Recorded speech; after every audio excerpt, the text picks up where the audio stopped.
Hello and welcome to the Daily Comic and Collectible, episode 512.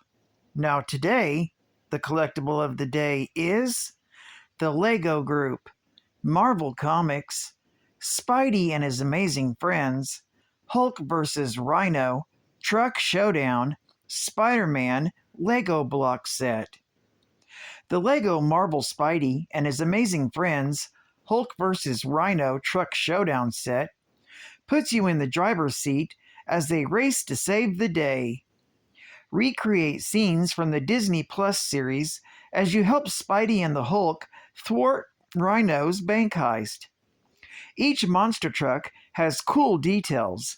Rhino's truck has a ramming horn, while Hulk's has a pair of massive fists, ready for smashing combat. This Spidey Lego set comes with 2 vehicles, 3 minifigs, a Spider-Man jetpack, and a bank vault.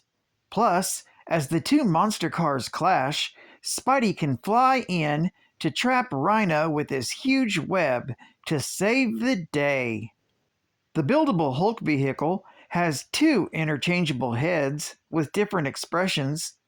Spider-Man's jetpack fires missiles, and the bank vault has a removable box that fits into Rhino's truck's trunk area.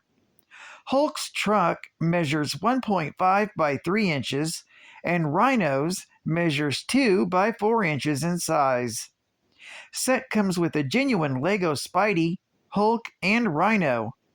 Released in 2023 by Lego Group.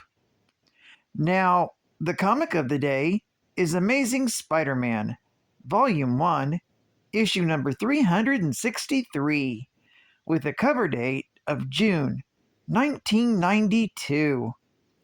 This is the conclusion of the 3-part Carnage arc, with story by David Michelini, art by Mark Bagley, and cover by Mark Bagley. This issue is titled Carnage, Part 3, Savage Grace. We open with the serial killer known as Carnage selecting J. Jonah Jameson as his next target of his murder spree. Breaking into the Daily Bugle, the lunatic confronts Jameson in his office. He explains that he's chosen Jameson as a target due to his endless crusade towards law and order. Intending to prove that these are not merely empty words, Carnage tosses Jameson into his desk. Jameson scrambles for a call button, summoning Joe Robertson, giving Carnage a much-wanted audience. Meanwhile, Spider-Man has made an unholy alliance with his greatest enemy, Venom, in order to track down Carnage and put an end of his murder spree. He thinks about how he tracked down Venom and brought him back to Manhattan after putting in so much effort to convince his foe that he was dead.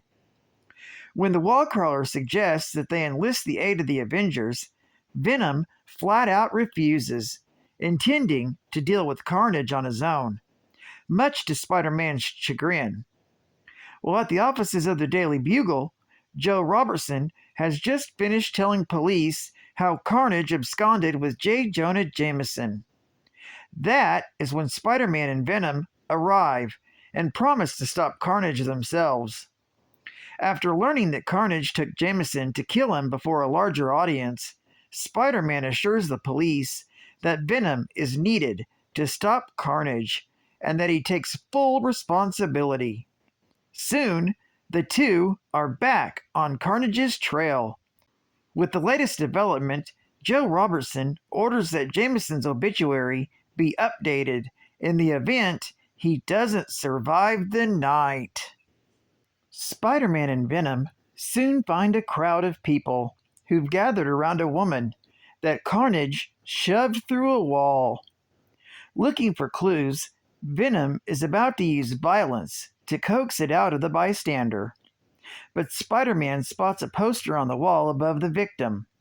It's an advertisement for a heavy metal concert happening at Madison Square Garden called Headbangers Heaven.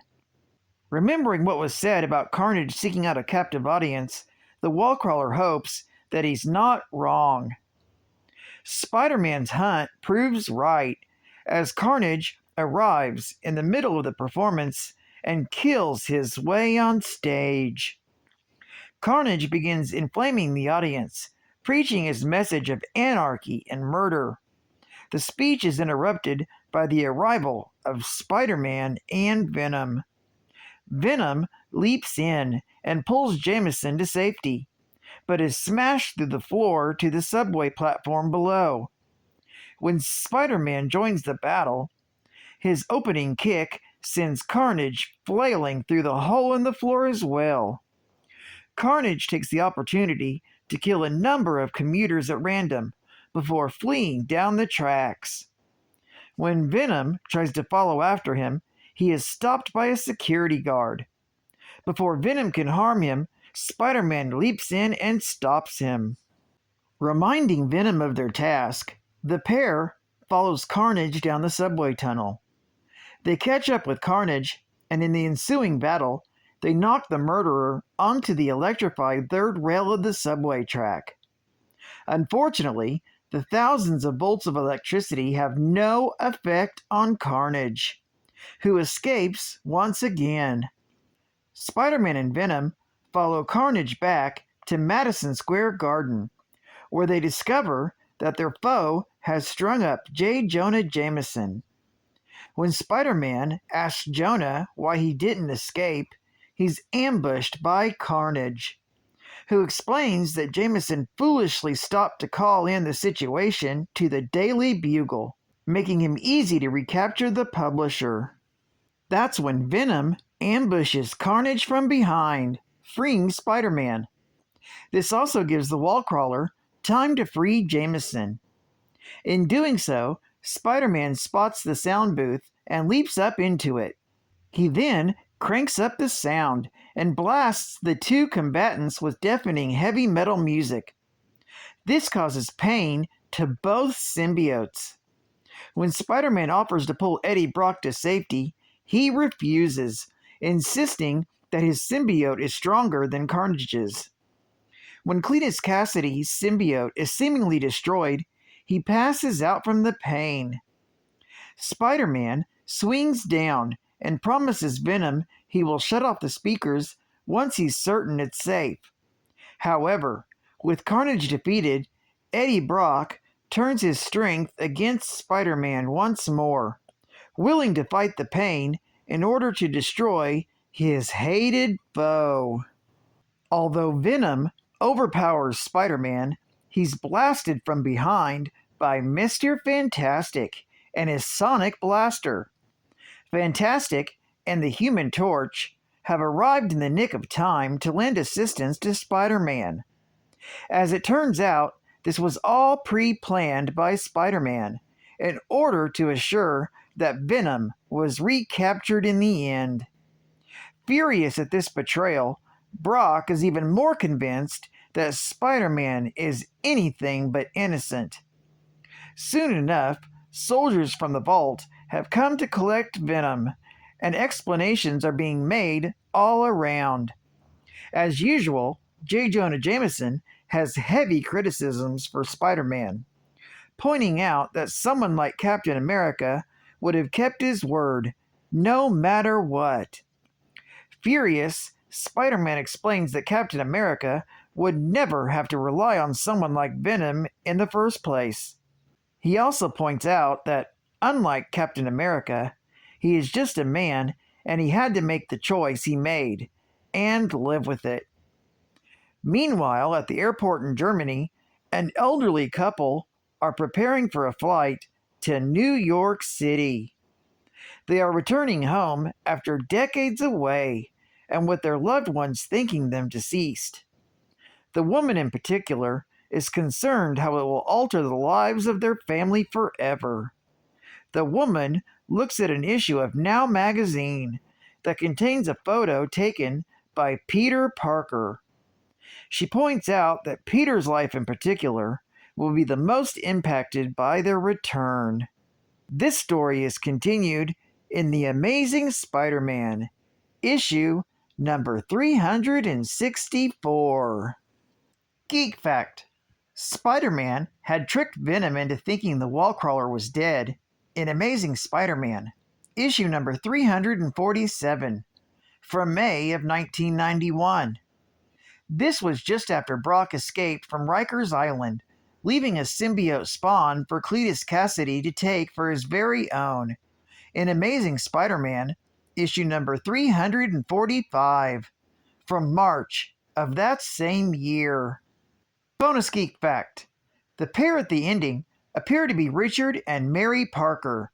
The couple were CIA agents who were killed in action years ago, as revealed in Amazing Spider-Man Annual Number 5 from November of 1968. These, however, are not Richard and Mary, but simulations created to destroy Spider-Man, as revealed in Amazing Spider-Man, issue number 388, from April of 1994. Advertising ad fact. Psst! Lick this. Doesn't taste very good, does it? That's because it's made of paper. Real sweet tarts, however, come in 6 explosive flavors, so powerful they'll send shockwaves shooting through your tongue, into your brain, triggering a reaction from your mouth. Something like, wow! State-of-the-art gaming. It's Samson's Madness on NES, SNES, and Genesis. welcome to Krusty's Funhouse. Hey kids, help out your old pal Krusty the Clown. Rats have invaded my official Krusty's Funhouse. The little varmints are everywhere. I need you to lead the filthy rodents to traps guarded by my loyal cadets, Bart and Homer Simpson, Sideshow Male, and Corporal Punishment. Then we blow 'em up. We laser blast 'em. We crusterize the little stinkers. Hoo boy! Making Krusty's Funhouse varmint-free is not a pretty task, kitty cadets, but someone's gotta do it. So pick up your copy of Krusty's Funhouse, only from Acclaim. And final geek fact. In the early 1990s, Venom's skyrocketing popularity as an anti-hero derailed co-creator David Michelini's plan to kill Eddie Brock off and have the symbiote jump from host to host. Feeling Marvel had lost one of its most terrifying villains as a result of Venom's transition into the Lethal Protector, Michelini decided to create a new symbiotic supervillain, one with no redeeming features whatsoever. Eric Larson came up with Cletus Cassidy, inspired by Batman's The Joker, and Mark Bagley designed a red and black symbiote intended to emphasize the new villain's nature as a chaos-obsessed psychopath. Carnage debuted in 1991 when the Venom symbiote newborn offspring bonded to serial killer Cassidy. Carnage's defining storyline was the Maximum Carnage crossover, where he recruited several supervillains and declared war on New York City, forcing Spider-Man to form his own alliance of superheroes and anti-heroes to combat him. Well, I'd like to thank you for joining me for another Daily Comic and Collectible, and I hope to see you again tomorrow. This is Cat Fan Comics Man, and I'll catch you on the flip. Over and out.